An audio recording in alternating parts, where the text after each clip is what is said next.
పెడతాడు. పార్వతీదేవి అడిగింది మహాభారతం అనుశాసనిక పర్వంలో, శుభ్రమైన కైలాసం ఉండగా, ఇంత ఐశ్వర్యం ఉండగా, చింతామణి గృహం ఉండగా శ్మశానంలో ఎందుకుంటున్నారని అడిగింది. అడిగితే ఆయన చెప్పాడు, పార్వతి బతికున్న నాళ్లు అన్ని చోట్లకి వెడతారు, ఏమీ తోచట్లేదు, శ్మశానానికి వెళ్ళొద్దామని ఎవరు రారు పార్వతి.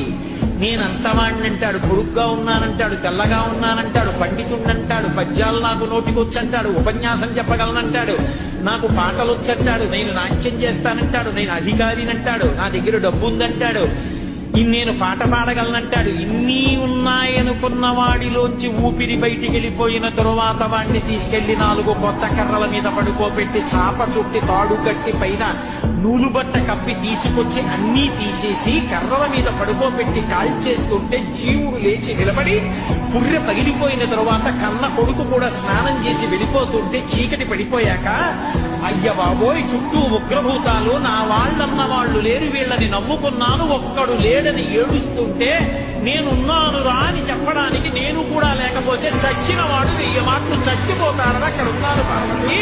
నా కర్మకాలక్కడేనా